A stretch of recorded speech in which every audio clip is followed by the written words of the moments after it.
Are you ready to listen to my dad Joe and Uncle Justin talk about sports? Now on with the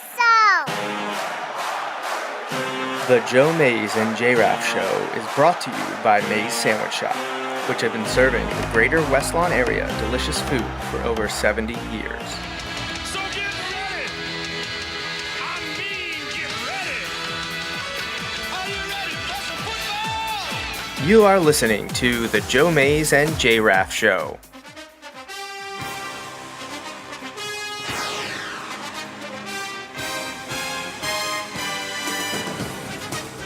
A weekly podcast about sports since 2011.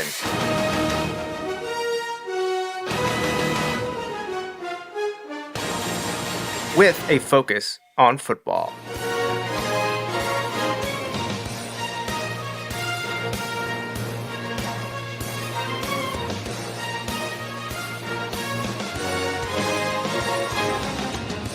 Now, here are your hosts, Joe Mays and Justin Raffoff.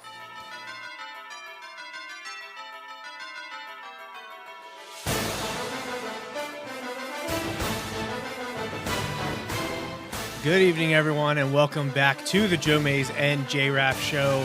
I'm one of your hosts, Joe Mays, here with you for episode 432. We'll be talking Super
Okay.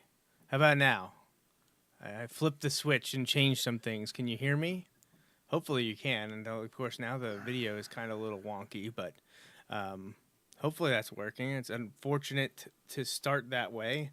And now I don't have audio of the show as that crashed. I don't know why.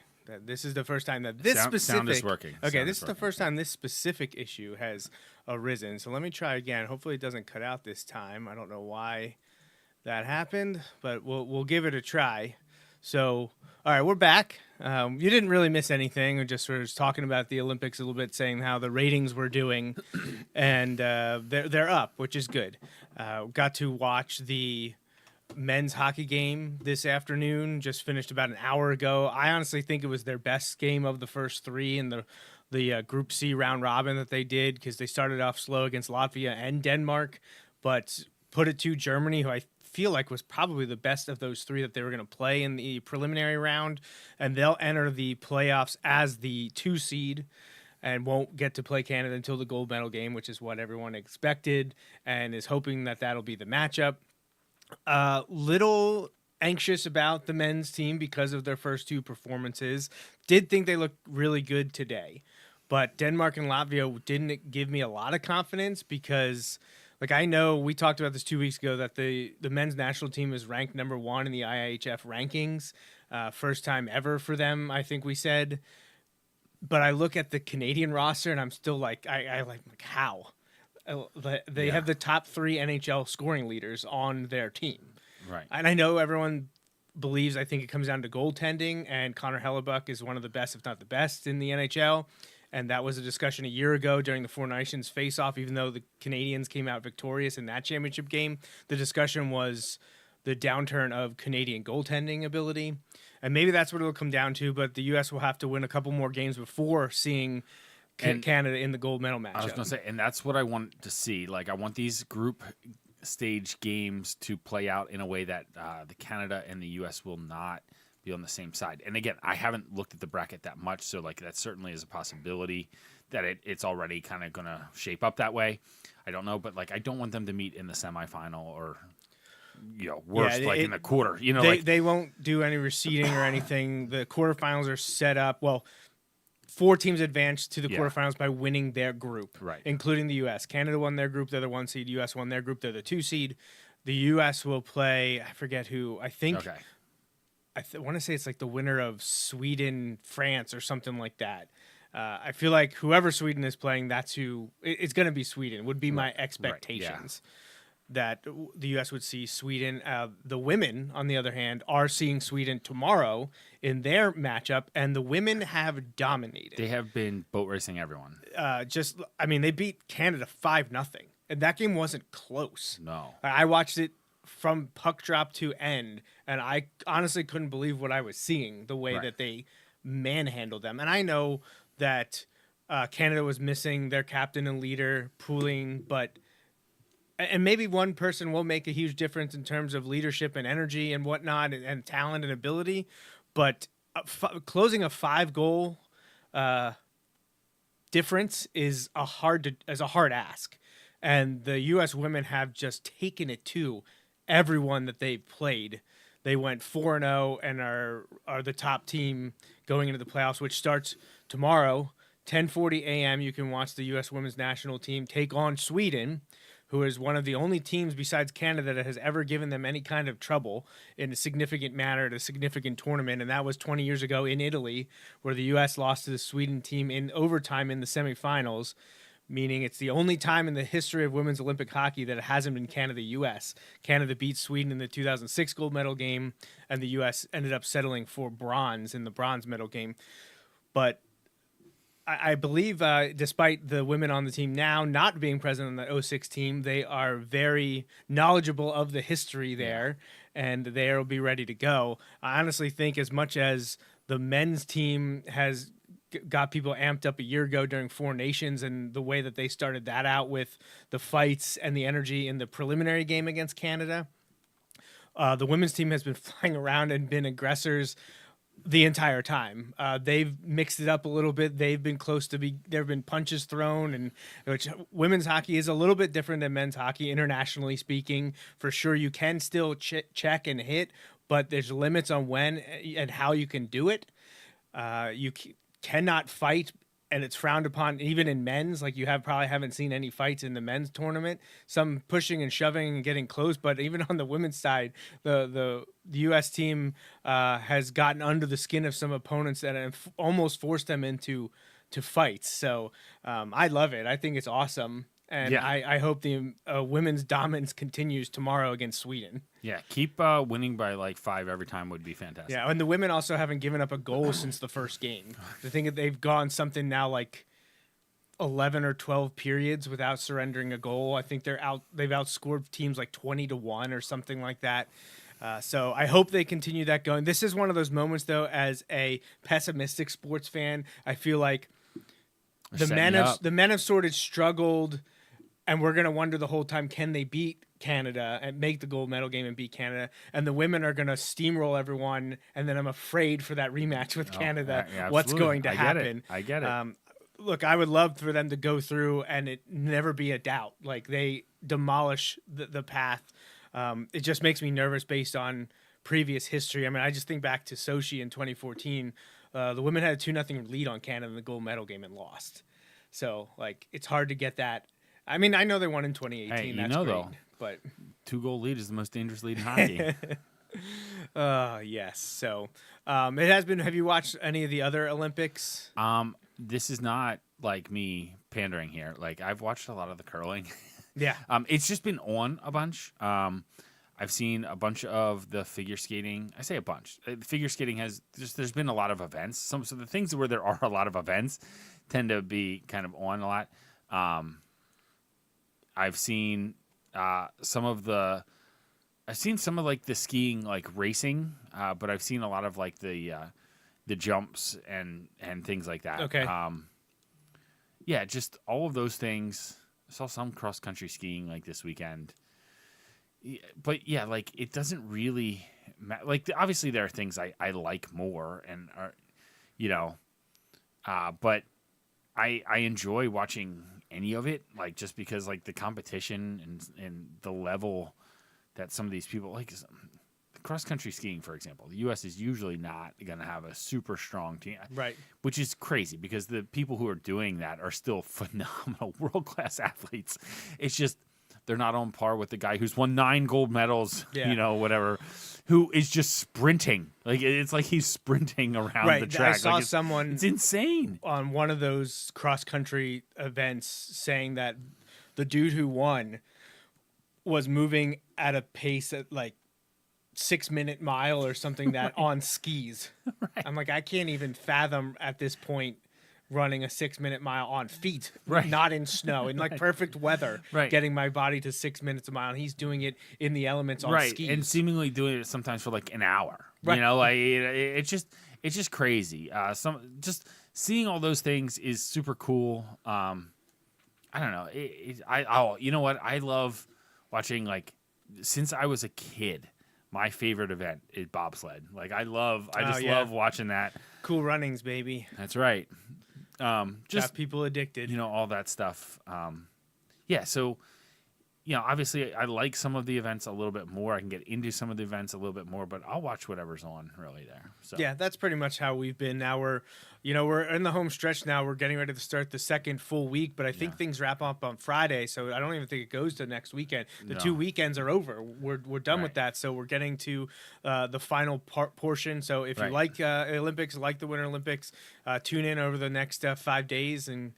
Especially men's and women's hockey, and I don't know if figure skating is completely done or not. I feel like between the Olympics, my son was super into like the Daytona 500 and stuff today. Like, so those things this weekend still helped to like mask the idea that football is over. That's right. Yeah, it's gonna hit real hard soon. Yeah, next weekend, Olympics end. This week, end of the week, and then no football on next weekend. Like that's. Oof. Yeah. I am That's looking. when it's going to settle in, I think. I'm already looking forward to April when football will be back for me because I'll be broadcasting the Reading Raptors games. So a little spring minor league football action here in the Reading area. So it'll be good, and there'll be a couple things to satiate the football appetite. But it is going to be rough here. But we do have spring training starting.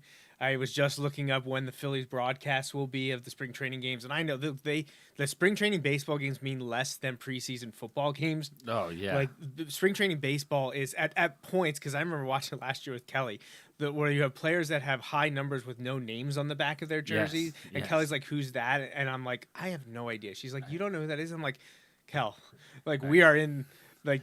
especially spring especially training invitees that I've never heard of. February spring training games. Whew, boy. Yeah, because I know Penn State. Philly's first game is the 21st, so we're 6 days away. I think I saw a thing that said last Friday was the last Friday without baseball.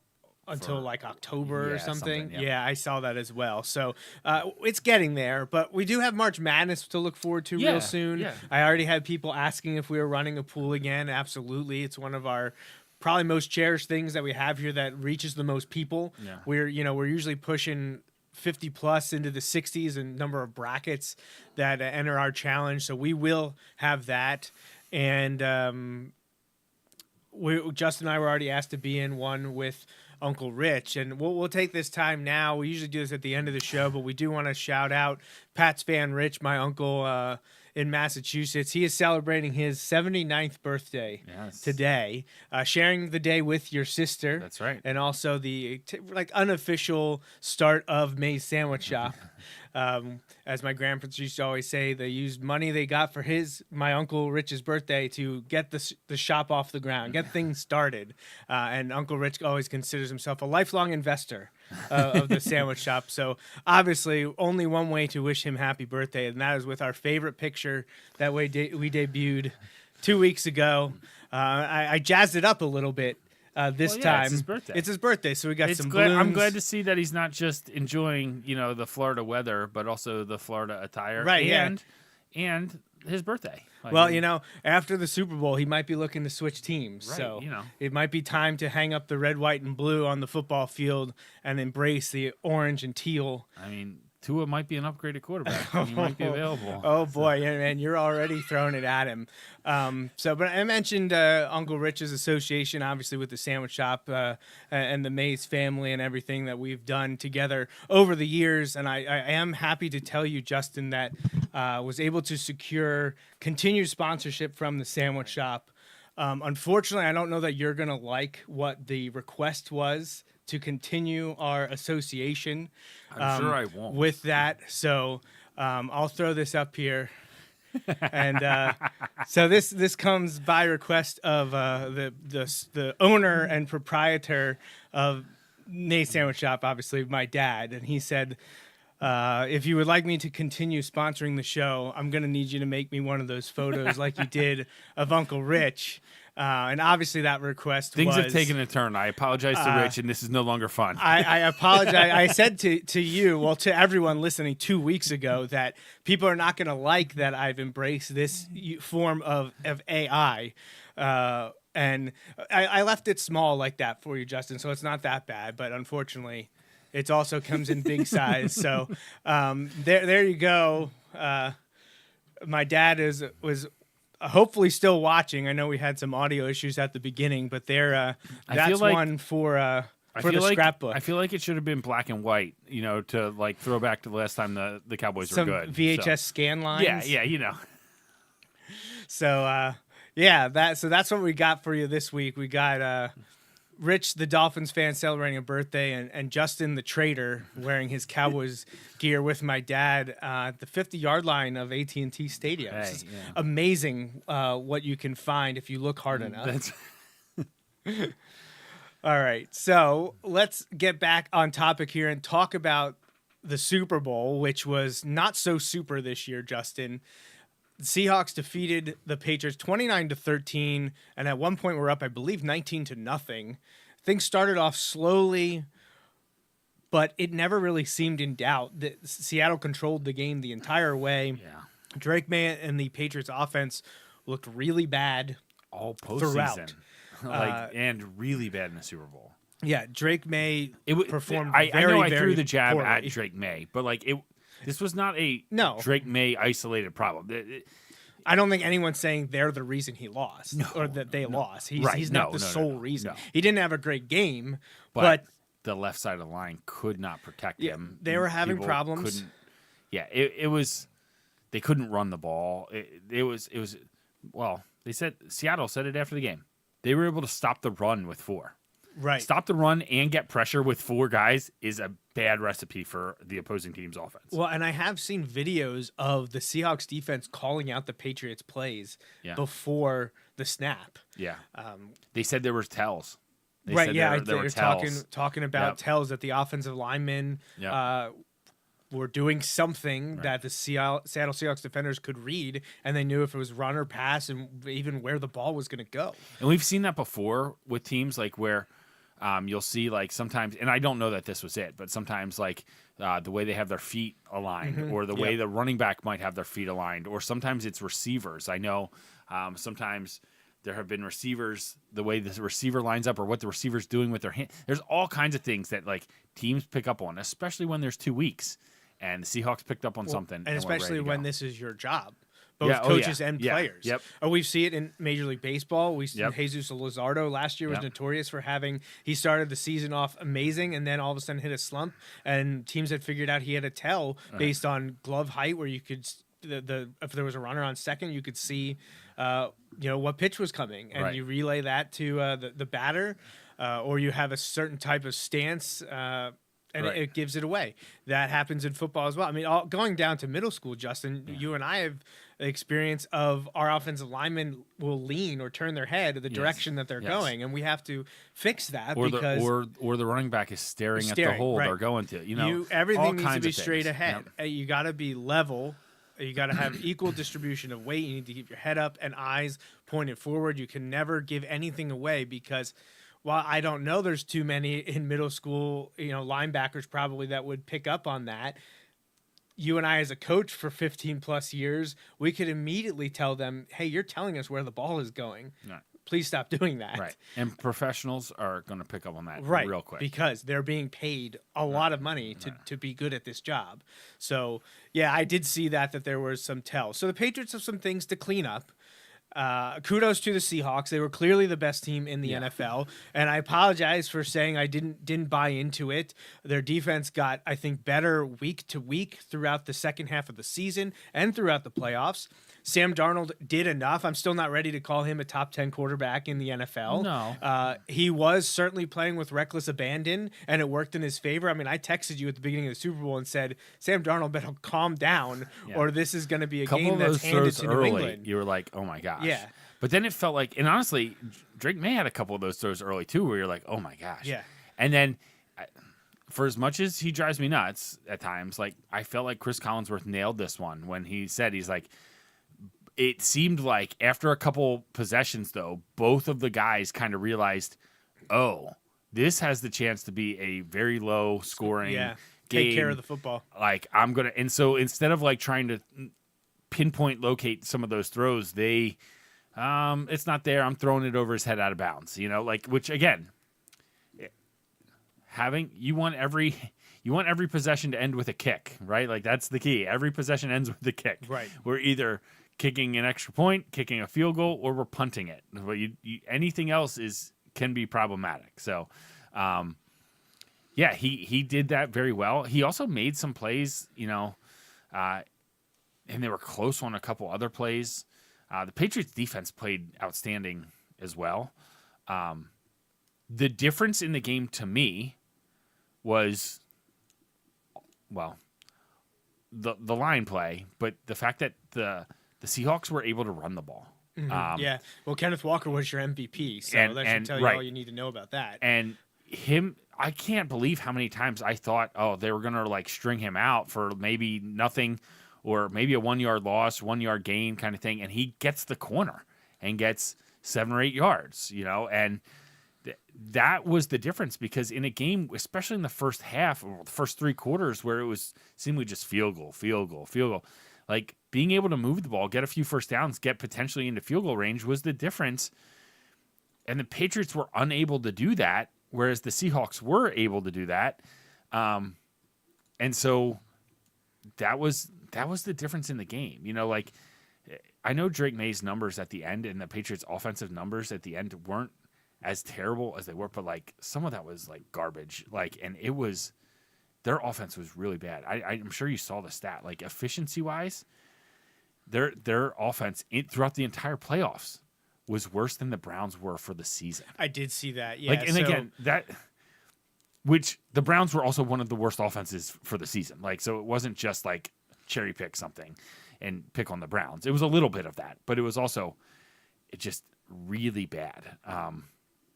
And look, that's not to say that they weren't good or deserving. And you beat the teams who were in front of you. Like Right. They beat good teams. Right. So it's not their fault that Bo Nix got hurt, but Bo Nix on the Denver offense wasn't exactly an offensive juggernaut.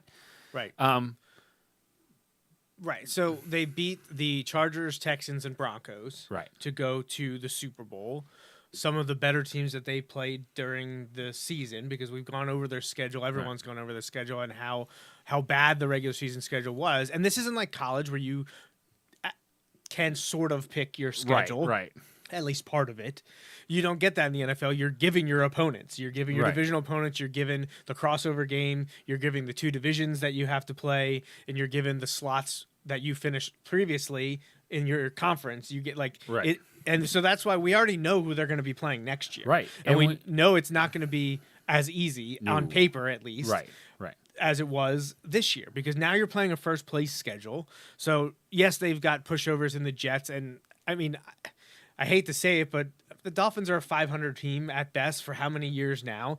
They have a new coaching staff, so there'll be unknowns, but they have unsettled quarterback and offensive issues. So Jets and Dolphins don't probably pose much of a threat to them in 2026, but the Bills certainly do.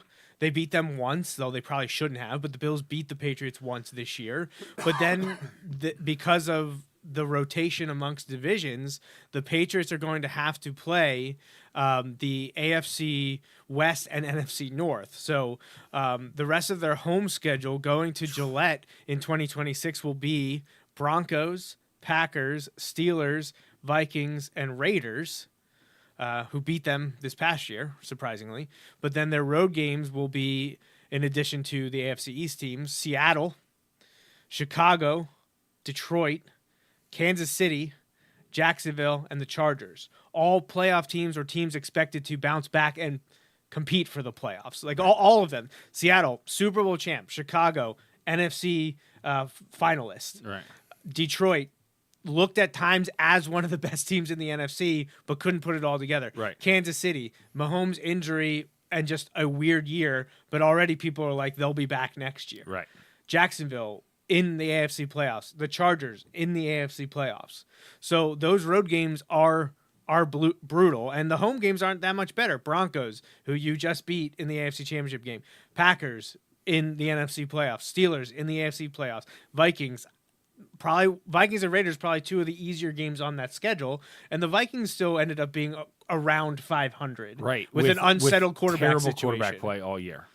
So it doesn't get easy for the Patriots next year. I know there are some talking about the Super Bowl hangover and what it means for the future. You sent me the first-time quarterbacks to make the Super Bowl that never got back again, and Jalen Hurts was the first one to do that. Right, if you make the playoffs, or if you make the Super Bowl and lose, it had been like 18 in a row, hadn't made it back.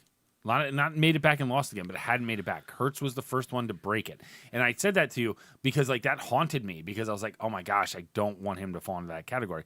He was fortunate enough to get back and play lights out again, and get that win and buck the trend. But it's not, again, maybe Drake May does that too, but like, it's also not a guarantee. You look at guys like Joe Burrow. Right, Joe Burrow, they were great, but right, yeah, that now they don't seem like they're stings. right there. You know what I mean? Austin's gonna be mad about that one. Well, I mean, it's true though, and I hate for it because, I like Joe Burrow. I liked the Bengals growing up, probably for the same reasons that Austin latched on to the Cincinnati Bengals. They had cool colors, uniforms, and helmet that was different from everyone else. So I was hopeful that the Bengals could hang around, especially because, I don't like the Ravens, and the Browns are just kind of whatever. I feel bad for Cleveland, but not enough to like the Browns. So I was hoping, and with, now that Chad was gone from KC, like it would be nice to see newer teams in there, get the Bengals back in the mix, and that knock off the Bills and keep the Patriots out. So the Bengals were kind of a team that, look, if the Dolphins weren't going to be good enough, I would like to cheer for a team like the Bengals. So when they made the Super Bowl 4 years ago, that was exciting, and you're like, oh well, they'll be back, right?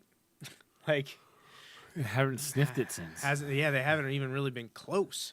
So it's been a rough go of it. So I don't know what to say about New England. Obviously, the fandom in me doesn't want them to get close, doesn't want them to get back with Drake May or with anyone for the next. They're back too soon already. 5 years was not enough for them, or 5 years without Brady. 7 years or whatever it was since they were last in the Super Bowl.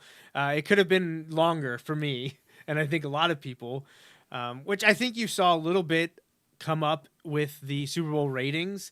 They didn't set records, which they had been doing for a while. It seemed that every year was a new record, but you had. And they were only the second most watched Super Bowl. I know, ever. right. But because of the way they calculate it now, it's different. It is. So the numbers are bumped up more than they had been previously. So yes, it was the second most watched Super Bowl, but after setting a record last year, I believe, last year, you wanted them to top it. But I don't think the teams were appealing to enough people because the Seahawks are in a smaller market, West Coast market, and the Patriots are the Patriots. People still, despite it being 7 years or whatever since they were last there, people just weren't ready to embrace that again. So I think that kept the numbers down a bit. And then on top of that, and probably the worst part, the game wasn't that entertaining. No, the game was bad. Because it wasn't close. It was low scoring. Right. There was a lot of punts. Usually what you'll see, especially if the games are close, you'll see those ratings continue to climb as the game goes on. It didn't happen this time. Yeah, so it is what it is.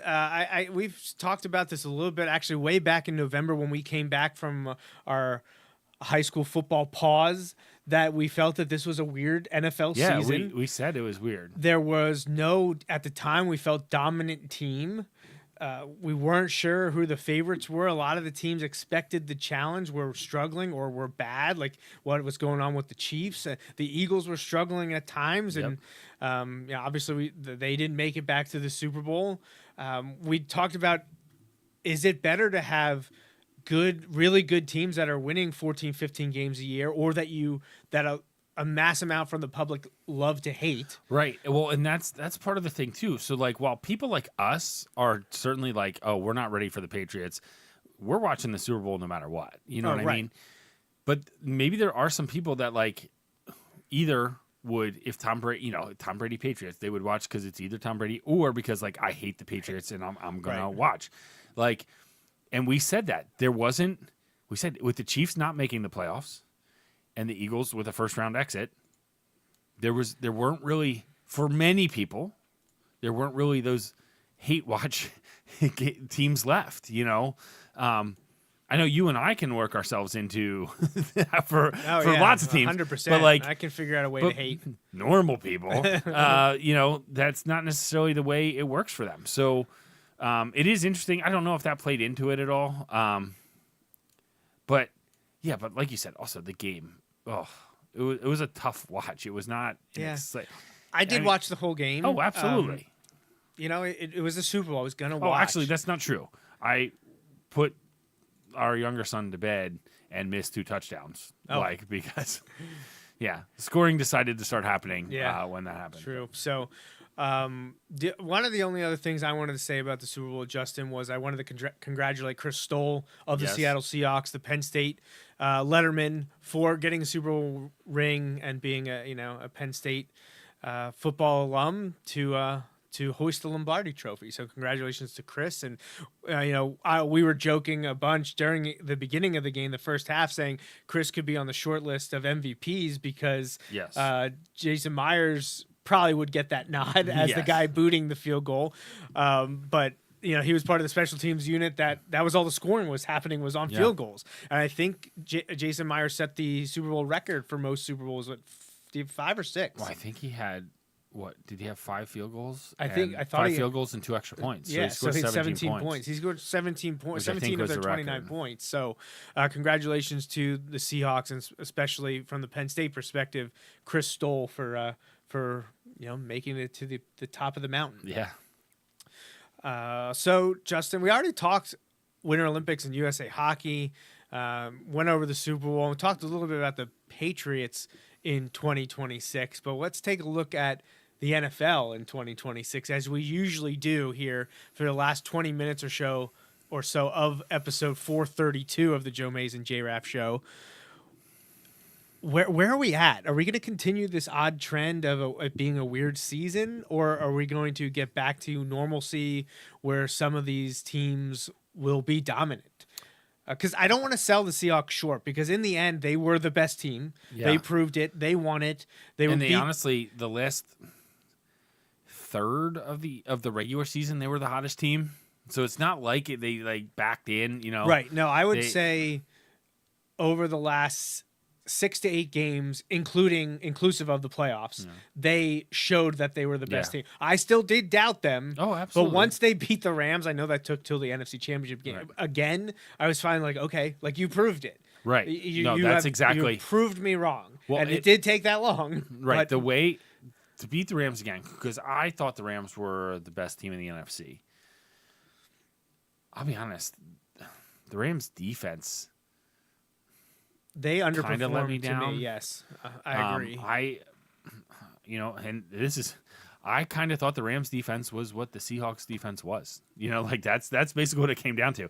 The Rams defense is the defense I expected to be the dominant unit, and it was the Seahawks defense that was the dominant unit. And that being said, Sam Darnold played really well in the biggest moments, and that's a credit to him because last year he did not. Like he caved in the playoffs, Right. which is why why Minnesota chose to move on. Right, which is interesting because apparently it seems as though not everyone might have been on board with that, call there. But at the same time, when you draft, that decision was made when you drafted J.J. McCarthy in the first round. You draft a quarterback in the first round, that guy is getting the chance to start. Right. And by chance to start, I don't mean they have to earn the job. I mean they're going to start. Like that's what that's going to be. So yeah, it was interesting to kind of see that play out, man. And that's got to be tough as a Minnesota fan, like to watch that guy go and then win it right there. Ooh. Yeah, well, the Vikings so they fire their GM, a Princeton guy that has connections and ties to the time that Ross Tucker was there. I believe Ross Tucker said that he played I can't remember his name. I know his name, but I will mispronounce it, so I'm not going to say it. But played him in a pickup basketball game at Princeton, and he didn't realize it until years later. Right. But the decision to not re-sign Sam Darnold and then to also draft J.J. McCarthy. So I know they drafted J.J. McCarthy, and he was injured and sat behind Sam Darnold in 2024. But then to not bring Darnold back when J.J. was still an unknown feels like a huge, huge mistake, a huge problem. And this is even saying after Darnold played poorly at the end of the regular season and in the playoffs, he still won you 14 games. Right. I feel like he earned an extension or being re-signed to some kind of short-term deal. Or like they also had Daniel Jones. Yeah. Like he was also on the roster. Right. They let both of them go. And both of those teams got better quarterback. Now Daniel Jones ended up getting hurt in that game. And the Colts were struggling even before he got injured at the end. It had started to They weren't go south there a maintaining the little bit. momentum. However, even the struggling Colts were getting better quarterback play from Daniel Jones than the Vikings. The best Vikings quarterback this year was Carson Wentz. Right, and even he could barely. He had he had an injured shoulder that was so bad that once they decided they had to go other ways, he got surgery immediately. Right. Like, it's just. Yeah. Oh, and by the way, it seems like the Bears have found their head coach and quarterback, and now all of a sudden, you're the team in the division that has maybe the biggest question mark at coach and quarterback. Yeah, not ideal. No, not ideal. In arguably the strongest division in the league. Yeah, right. With there are arguments for other divisions, but like another one of those. It just piles on. It all makes it harder for the Vikings fans. Right. Well, it's another one of those that I feel bad talking down on the Bears. I still just don't see it with them. I agree. I don't know. We'll see. I mean, maybe if they're able to do it again, this coming year, I'll feel And was this Daniel Jones' third year or second year? Not Daniel Jones. Sorry. Caleb Williams, Drake May. Drake May. Yeah, I'm just thinking. This is Drake May's second year. Okay, second year. Yeah. So they have, and this was Caleb Williams' second year. Yes. Yeah, they're in And the so- same class. So you yes. have a couple of those guys. So they have another year until they get to start to pick up the option. You know, like you start to have those weird things. They get basically the 5 years where you have right. the Yeah. benefit. Well, I mean, which is crazy. Just think that a year from now, we'll be talking about they'll them be picking picking up up their a fifth-year options, right. option because you could do that before year 4. So Right. they'll have finished the third year. So, Right. yeah, they'll be. I mean, obviously, right now, after 2 years, they're no doubt going to pick those up. Absolutely. I would still, as a fan. But the interesting thing becomes like that starts to change a lot of your other stuff. Like Right. because Well, yeah, you have those first 5 years to win. right. Because you have it those gets real quarterbacks tough. making what, I don't know, 50 to 60 million over their first 5 years. Which is what they're going to now make per year for the next 6 right. years. Right, exactly. So, yeah, it's a little bit it's just different. a game changer. But if I were fans of the Patriots and Bears, I would be more comfortable right now giving Drake May that money than Caleb Williams. Now, I know that's maybe tough to say after the performance in the Super Bowl and the length of the playoffs, but I think I would say the Drake May floor is higher Yes. than the Caleb Williams floor. Yes. Now, maybe On the any- ceiling is on higher for any Caleb Williams particular too. play. On any particular play, Caleb Williams is more likely to drop a highlight reel than Whether it's Drake good or May. bad. But that's exactly right. Yeah. So if And that can be true, and he can still be the best Bears quarterback in a few generations. Like, That's true. Well, yeah, I mean, he was very close to hitting the 4,000 passing yard mark, which Right. no Bears quarterback has ever done. Right. We have quarterbacks that throw for 5,000 yards. No quarterback has ever thrown for 4,000 wearing a Right. Chicago Bears uniform. right. Which Chicago is Bears. wild. You know, the quarterback, I mean, they're not dominance known of for their Rex quarterback, Grossman right. and Jim McMahon. Right. They're not known for their quarterbacks. No. They tried it with Jay Cutler. You know, that was probably their biggest swing there.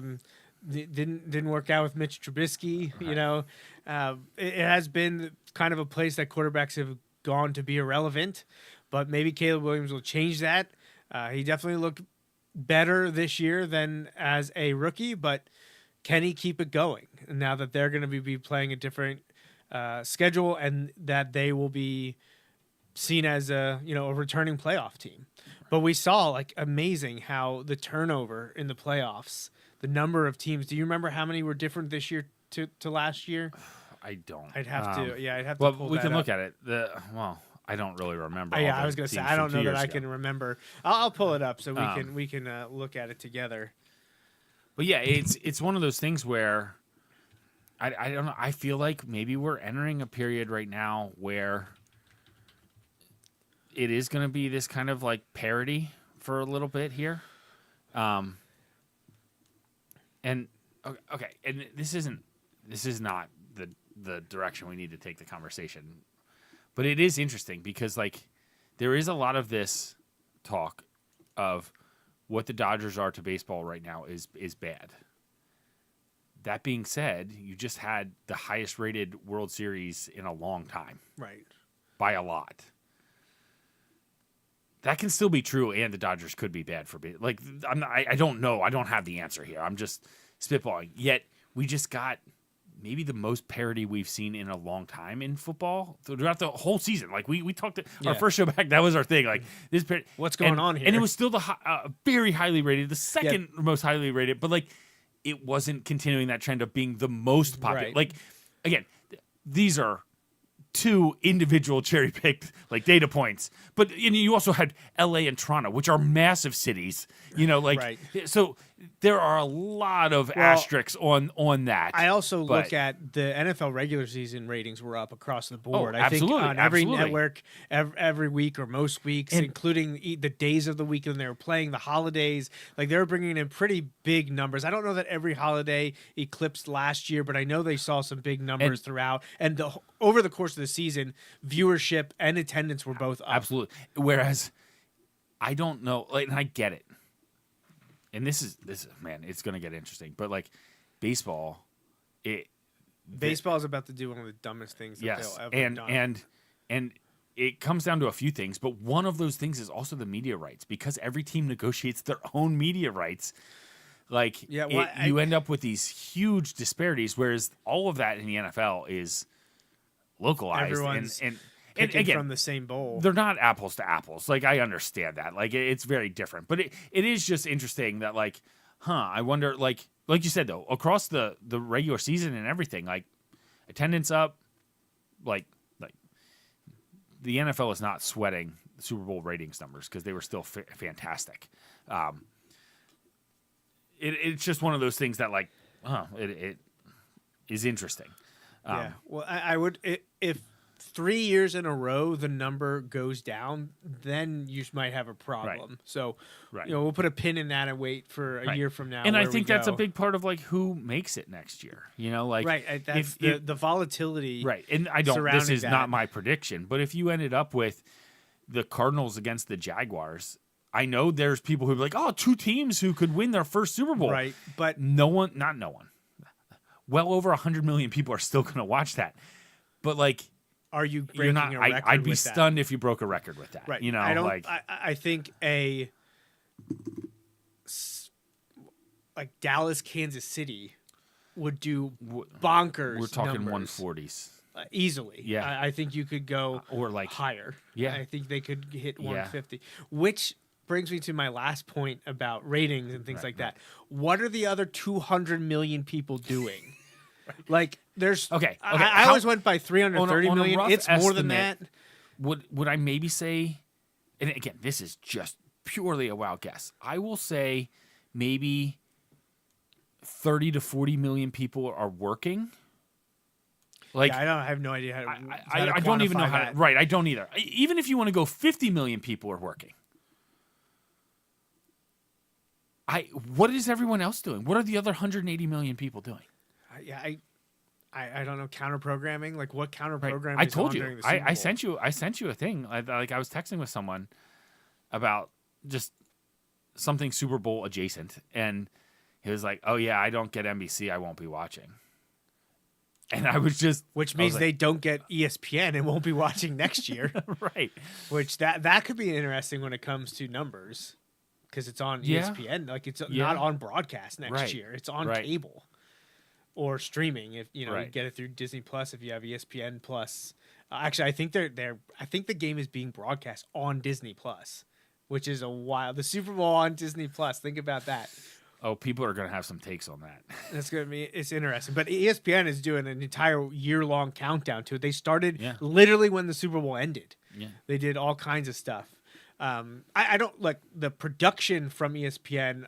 I don't hate. I like No. I like those commentators, like, for the game, like Yeah. play-by-play and analysts. That's Joe Buck and Troy Aikman, right? Yeah. Yeah. Yeah. Yep. Because Yep. I think it's going to be the Monday Night Crew. I'm guessing. Yes. And you like, and those main NFL analysts, like, I'm cool with. A lot of the other stuff that ESPN throws out there is garbage, Well, but yeah. I think their It's NFL honestly, broadcast is good. Right. I was gonna say their broadcast of sports is still, for the most part, like, pretty good. Right, And that's they true. offer It's not they offer a lot of stuff that, like, I know people complain about their coverage of certain stuff, but like they'll complain, they're like, "Oh, they did the terrible coverage of, like, college baseball or something." I'm like, that's fine, but like, if they aren't broadcasting, you're not getting it anywhere. Right. Like, like, they still broadcast a lot across the board, a lot of things that, like, you're not getting if they're not broadcasting it. And their top level broadcast stuff is still It's phenomenal. really good. Yeah. That and 30 for 30s or that documentary style things are among what they do best. Yeah. The rest of it, honestly, eh. it's the rest of the programming. SportsCenter has gone downhill over the last Right. 15 years, and the talking head shows are terrible. screaming. It's They're just screaming. awful, and those hosts are awful. See, I feel like I have adopted this view of, like, the problem is people watch. Well, that's Right, like, yeah, people I was watch. just gonna like, say, who's people, watching People have this? fed into it. People have fed Because- into it, and now everyone's like a scream. If I scream my take the loudest, it means people are gonna take it, and, like, that's not necessarily how it goes. I say this all the time about, any kind of solicitation you get, whether it's through email, on the phone, or door to door. I'm always like, why do they bother? They got to be wasting money. But the answer is they're not losing money, because if they were losing money, they wouldn't be doing it. Right. So clearly someone is falling for it or buying into it. Right. It is certainly not me for any of those three things or any of the other ESPN stuff, because I have tuned out of them for 15 years now because it's gotten so bad. It is nothing like, not to get all millennial, zennial, but like it's nothing like the 90s. I'm sorry. Like the peak of ESPN ended. And I've said this, like another big difference is if I want highlights of any game, I can just go on my phone and watch highlights of any game from any resource. Whereas like when we were growing up, if I wanted highlights of the game, guess what I had to do? I had to watch ESPN and I'd see it on SportsCenter. But guess what? It's okay if I didn't catch it this hour because it's on in another hour. Well, that's what I was going to say. My parents, my sister, and then when I was dating Kelly, and even early when Kelly and I were married, the same SportsCenter would play for like 3 or 4 hours in a row. And it was glorious. And they'd be like, "What are you doing? You already saw this." I'm like, "It's just, it could just be background noise. I could see the same highlights again, something that was enjoyable." Guess what? The hosts were funny at that time. Right.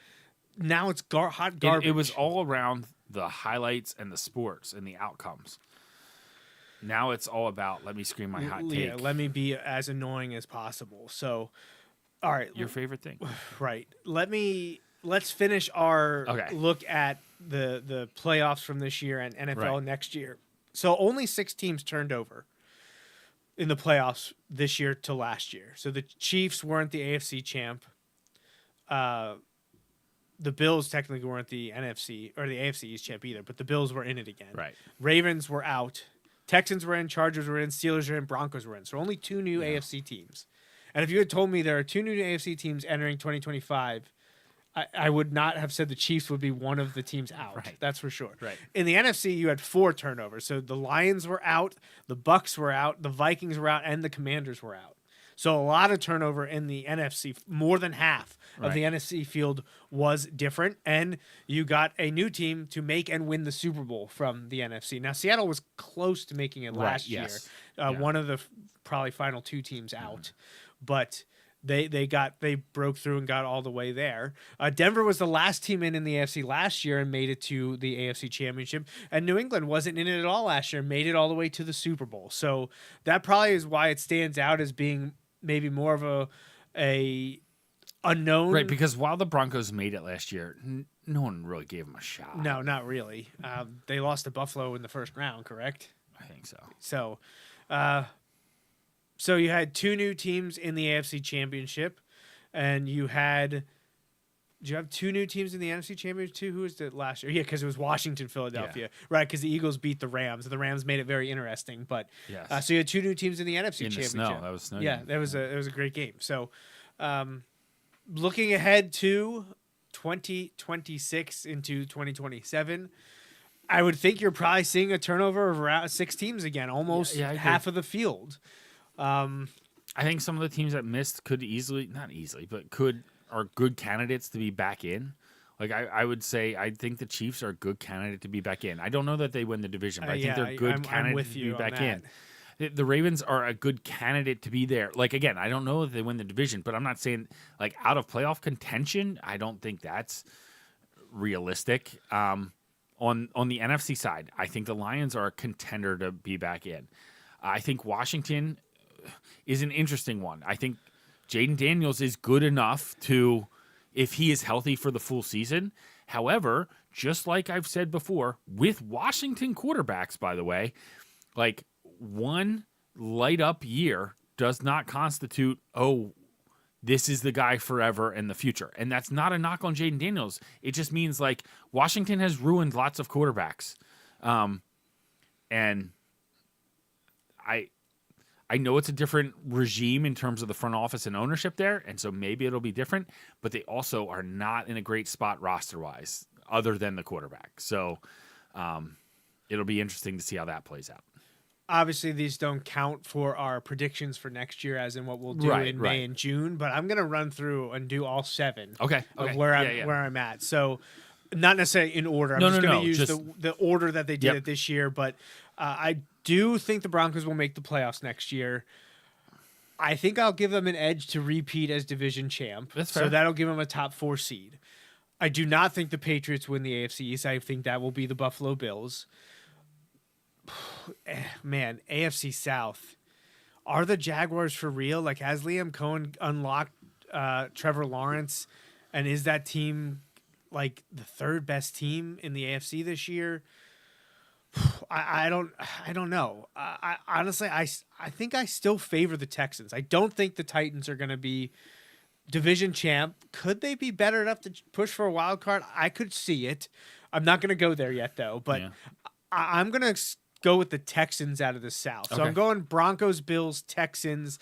And the North, I am going Ravens because I think the Ravens are the most talented team in the agree. AFC North. So I'm dropping the Steelers. I think they could benefit from a change in Right. change in voice too from coaching. And while I think John Harbaugh is a great Oh, coach and probably absolutely. didn't deserve to be fired, No, I no. understand Yes. some parts of why it happened. Man, like I do think the Chargers still make it in there as a wild card. I think the Chiefs make it in as a wild card. So that's 3 AFC West teams in the playoffs. Now, who do I pick as the last AFC Right. team? I don't think the Patriots make it. And I know that I'm a hater, like I am guilty. Right. But when you look at the schedule this year compared to the schedule next year, that is a brutal schedule. Right. And if they make the playoffs next year, they 100% earned it. Oh, yeah. And Vrabel will have done a great job, and Drake May will have taken another step forward, which is even more terrifying. But I don't know that I see it. Right. And I don't. Can the defense be much better than they were this year? I don't know. And will the offense be better? I don't know. Like So this last AFC wildcard spot is really hard to pin down.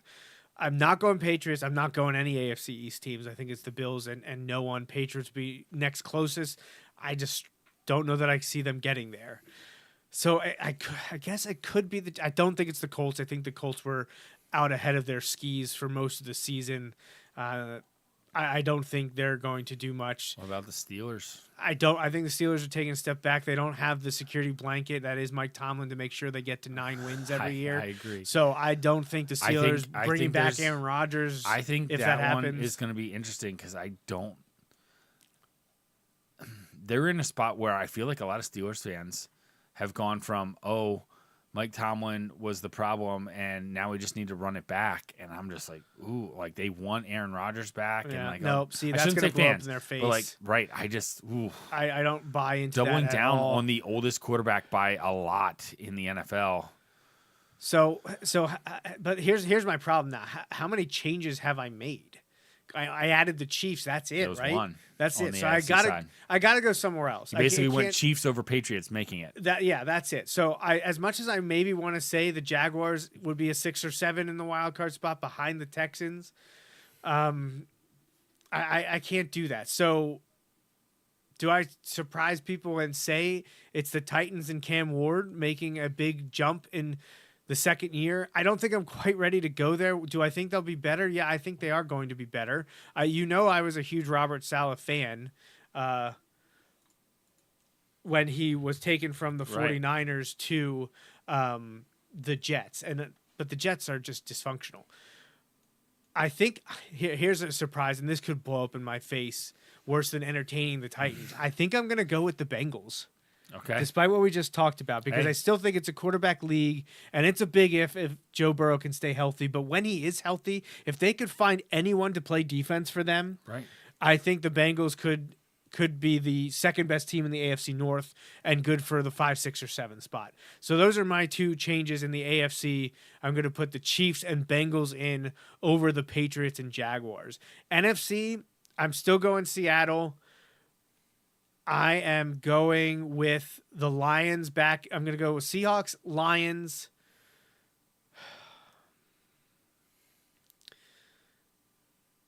Heck, give me Dallas in the NFC East just to make you mad. I hate you. And it's another team. So I have 2 new teams in already.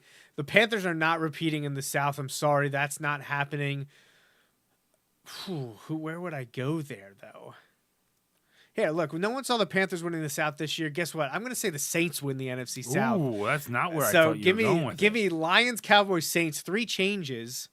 And here, I'm also going to completely drop the Bears and Rams from the NFC. Ooh, the Rams are an interesting Right, because I think a lot of people thought I would say Rams over Seahawks for the division. I'm dropping them out because I think they had lightning in the bottle, and I think Matthew Stafford may not finish the season next year. That's fair. That's a fair assumption. So I think an interesting one. Not that I disagree with you, but I think the Bears are going to be a lot of people's pick for the Super Bowl champions next year. Okay, I could be way wrong there. I think they're going to be the trendy pick for people's Super Bowl champs next year. So I'm dropping the Rams out. Honestly, I might drop the 49ers out too, which sounds kind of crazy. I don't know. Maybe I won't. So that substation gets moved. They did more with less this year than I expected. Kyle Shanahan is one of the better coaches. They're getting some of those defensive guys back next year. Maybe that is crazy. I think I'm going to leave the 49ers in, and I'm going to leave the Packers in. So, you know what? And I'm going to put the Eagles in as a wild card. So that's my group right there. Okay. Did I do everyone? Yeah. Seahawks, Lions, Cowboys, Saints. Right, so you have 2 out. So you have 3 total switches. So 5. So I have 5 different. I would have liked to gone more. Right now, I just can't do it. And I know off-season free agency draft, all that's going to happen, and injuries in the summer, which honestly don't go into our predictions because we do it in May and June. But that's where I'm at right now. So last thing I wanted to say, Justin, before we move on, I did want to congratulate the Wilson girls basketball team for winning the Berks County Championship for the first time in 14 years. That was, 12 years. 12 years. It I was in 2014. I didn't realize that. Yeah, they hadn't won since 2014, so first time in 12 years the Wilson girls basketball team are champions, and I got to be there with my camera to document it, to congratulate them, including my neighbor Sheila, who is an assistant coach and also a Berks County Basketball Hall of Famer. She was inducted last year and is a Wilson girls basketball legend. And congratulations to Coach Matt Raquet and the coaching staff and all the girls. They were building to this for 4 years. They felt close 2 years ago, had some issues last year, still had a heartbreaker in the semis, didn't get back to the championship, but got there this year and left no doubt that they were the best in Berks in 2025, 2026, and they open district plays tomorrow at Wilson. Yep. All right, Justin, anything else you wanted to say before we get out of here? No, just here we go. We kind of put a bow on that NFL season, but man, I'm sure the NFL will give us. Well, it's only a few weeks still. The league year recycles and right. Yeah, things will keep moving there. I'm sure there will be news to talk about, but yeah. So. Yeah, so once again, we'll say one more time, happy birthday to my Uncle Rich. And my sister. And happy birthday to your sister Andrea, celebrating today with a whole bunch of people I saw on Facebook. Yeah, there's a bunch. So a lot of birthdays day after Valentine's. Hope everyone had a fantastic Valentine's Day. And Justin and I will be back again, not next week. Snow had messed up the schedule. We're actually supposed to do Bulldog Hour next week. So we were never going to have this show on February 22nd, but we will be back in 1 week, which not a leap year, so it will not be February 29th. We'll be back in 2 weeks, which will actually be March 1st, Justin. We'll be there we go. Back in... It's crazy. Back into March and getting ready for March Madness and looking ahead to basketball. So that's it. We will see you in 2 weeks on episode 433 of the Joe Mays and J-Raff Show. For Justin Raffoff, I'm Joe Mays. Thanks for listening, and we'll see you again real soon.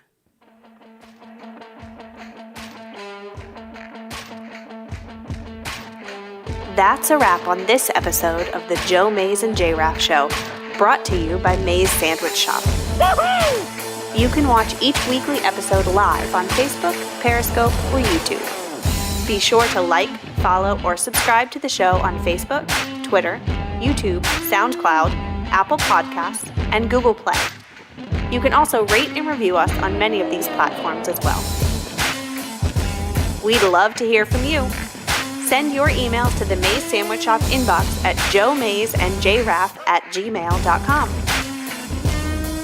The Joe Mays and J-Raff Show is a part of the JMNJR Radio Network, home to other productions such as the Bulldog Hour, Tangents with Friends, and Nat Chats with Dad. Until next time.